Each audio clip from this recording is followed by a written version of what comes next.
बिनि बेमारखौ बुंदोंमोन जे ENT बेमार। खुलुमबाय। बे समाव नोंथांमोननो आं मोनसे खौरां फोरमायनो नागिरदों।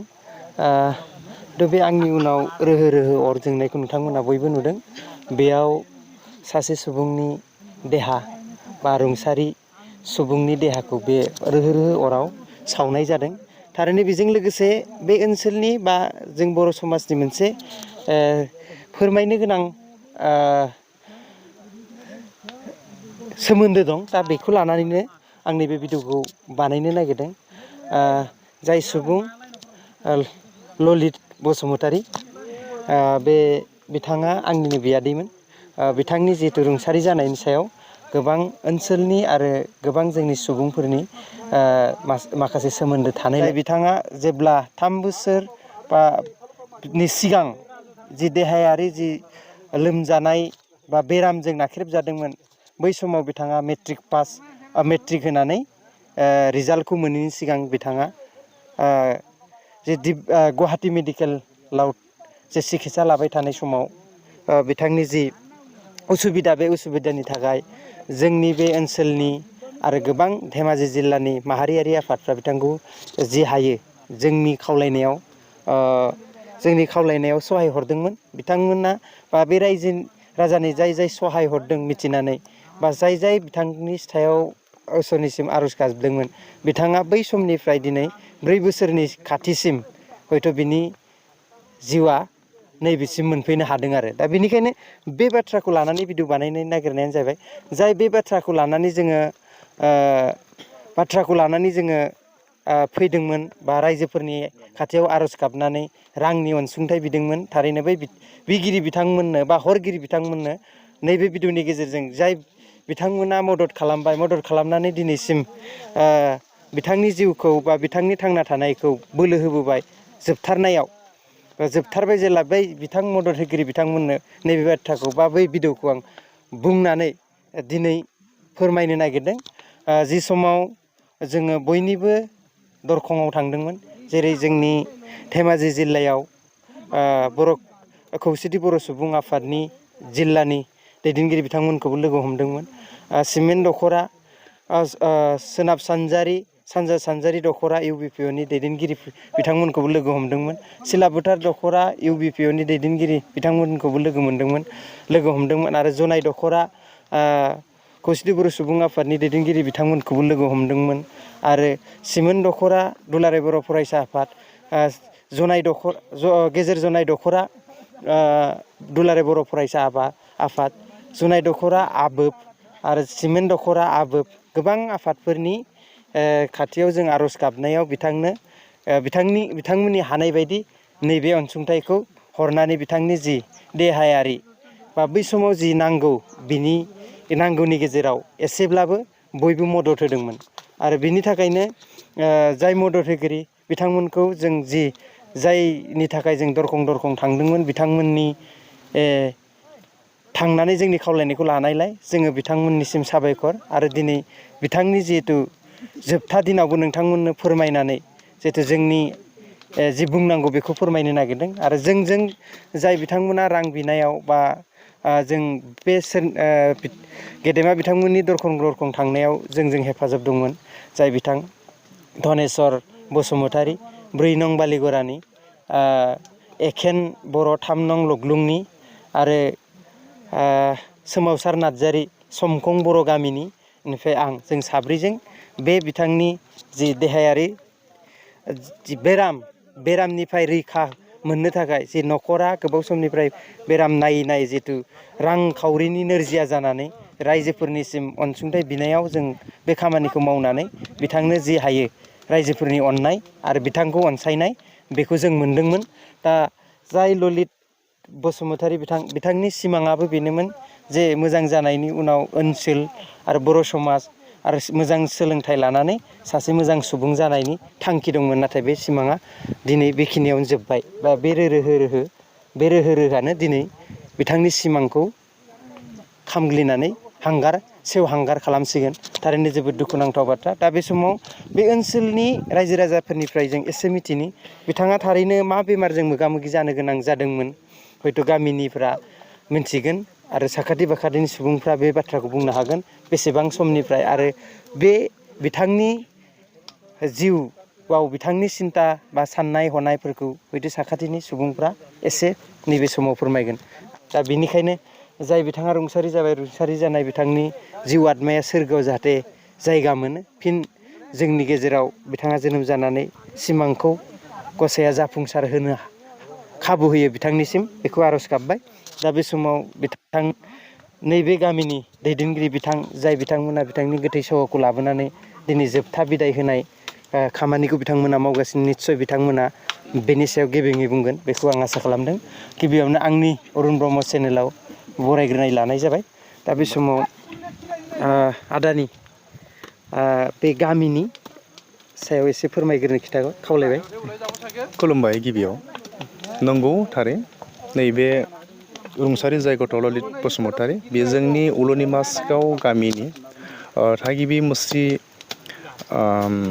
दन्दा बसुमतारी आरो मुस्रिमा रिपालि बसुमतारीनि गिबि फिसाज्ला मुस्रि ललित बसुमतारी। बे गथ'आ फ्राय बेनि गुबै बेमारखौ बुंनो थाङोब्ला जों उन्दैयाव नुनाय बायदिब्ला 5 बोसोर आरो 6 बोसोरनिफ्रायनो बे बेमारा दंमोन। जाय बेमारखौ बे गोरिब न'खरा उन्दैनिफ्रायबो फाहामनो नाजाबोदोंमोन।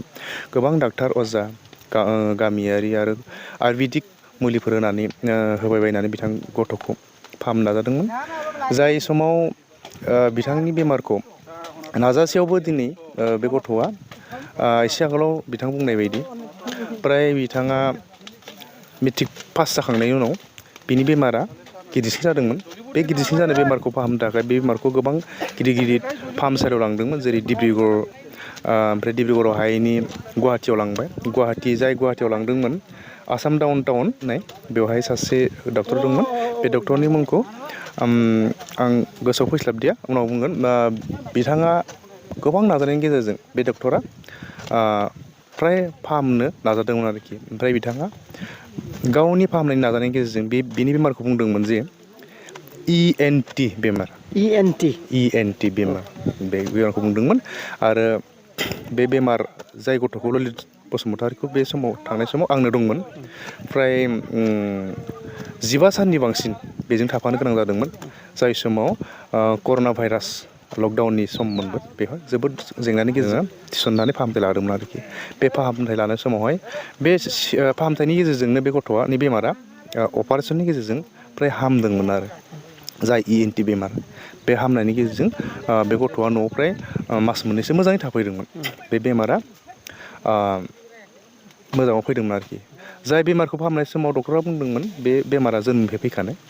आरो आं एसे आगोलाव बुंखांबाय, जोनोम फैनायनि उनाव जों 5 बोसोरनि जेब्ला जादोंमोन एसेबांसो जादोंमोन, बे गथ'नि बेमारखौ जों नुसारदोंमोन आरोखि। जाय नैबे खाफालजों थै ओंखारोमोन, खाफालजों।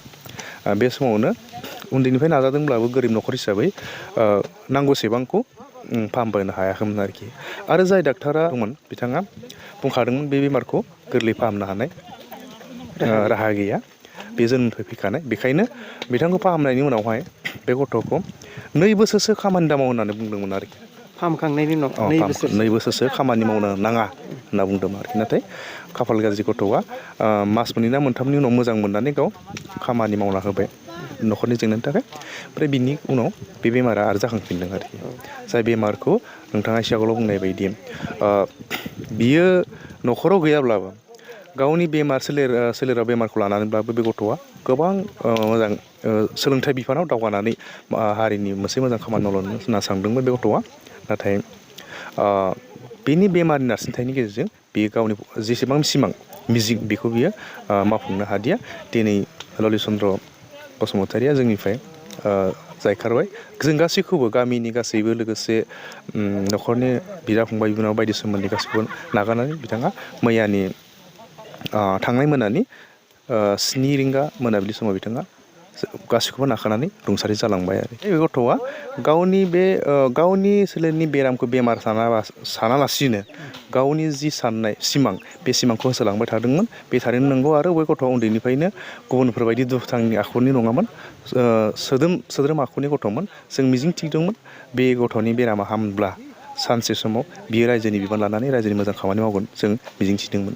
दा दिनै थारै बे गथ'नि साननाया फेलें आरो जोंनि साननायाबो फेलें दिनै बे गथ'नि जोङो जोबथा बिदाय एबा गोथै गारनाय आसार जों बे आसारखौ जों दिनै गासै रायजोफोरा माखासे नेम आसार खान्थिनि गेजेरजों बे गथ'खौ जों दिनै बिदाय होनाय जाबाय गोजोननाय थाबाय बिथाङानो जाय बिथां आंनि साखाथियाव दं बिथाङानो बै समाव जेब्ला बे सिरियास ना बे लकडाउननि सम बा मेट्रिक परिखा जोबखांनायनि उनाव नङा होमबा मेडिकेल डिब्रुगड़ आरो गुवाहाटि मेडिकेलाव जेब्ला लांदोंमोन बै समाव रांनि गोबां सुबिदा जाहैदोंमोन बै समाव नोंथांमोना हालाय हाफाय जानो गोनां जादों थारैनो गोबां सुबुंनि अननायाव एसेबाबो हयथ' मदद मोनदों नोंथांमोननि खावलायनायखौ मदद बिनायखौ गोबां सुबुंफ्रा गनायनानै लादोंमोन नङा होमबा ओरैनो नोंथाङा मा बुंनो सानगोन बे समाव थारैनो बे समाव बै माबायदि खैफोदनि समाव खैफोद जादोंमोन बे समाव जानाखि बे गथ'नि गोब्राब बेमार बे समाव जाय न'खरा एसेबाबो दावगानो हायै रां अबस्था बे समाव बे न'खरा गाबगु खुगु गुबुन सुबुंफोरनिफ्राय राहा बिदोंमोन दा नोंथांमोननि चेनेलजोंनो बिथांमोना बे न'खरा बिनि जोनोमगिरि बिमाया रिपालि बसुमतारिया अनसुंथाइ बिदोंमोन बे अनसुंथाइ बिनाय हिसाबै दा एसे आगोलाव नोंथाङा बुंनाय बायदि जोंनि बे सानजा सानजारि सोनाब सानजारि नोगोर लोगोसे जनाय दख'रा लोगोसे गेजेर जनाय दख'रा बिनि माहारियारि आफाद जेरै खौसेथि बर' सुबुं आफाद बर' फरायसा आफाद आबुब आरो बर' थुनलाइ आफादनि माखासे सोद्रोमाफ्राबो हेफाजाब होनानै नोंथांमोननि गेजेरजोंनो नाजानायजोंनो हेफाजाब होनानै माखासे अनसुंथाइबो होदोंमोन थारैनो नाजादोंमोन आरो थारैनो नोंथांमोननि बे नाजानायनि गेजेरजों माखासे सुबुंफोरनि हेफाजाबनि गेजेरजों एसेब्लाबो बिथाङा न'खराव एसे सहाय मोनदोंमोन आरो जाफुंसारनो हानायाव आगान फैदोंमोन आरोखि नैबे दिनसिम बिथांमोना नैबे जे ललित चन्द्र बसुमतारी बिथांखौ नैबे दिनसिम थांना थानायनि थाखाय राहाखौ होदोंमोन दा बिनि थाखाय जोङो गामिनि जानानै जाय बिथांमोना आरो नोंथांमोननि चेनेलसिम नोंथांमोननि चेनेलनि गेजेरजों जाय बिथांमोना बे गथ'नि थाखाय अनसुंथाइ हरदोंमोन हेफाजाब होदों जों गामिनि जानानै गासै साफ्रोमखौबो जोङो साबायखर बावदों जाहाथे आरो इयुनफोराव बेबायदिनो माखासे दुखुथिया सुबुंफोरखौ जाहाथे हेफाजाब होनो हागोन जों मिजिंथिनानै साबायखर बावदों आरोखि गोजोननाय थाबाय बेखिनि बाथ्राखौ बिथाङा जेब्ला बेमार जाजेनदोंमोन नोरजिया न'खर बिथांनि सहायगिरि हिसाबै बिथाङा साखाथियाव थानानै गसंथाना होदोंमोन जोबोद साबायखर थाबाय आरो नैबे भिडिअखौ जों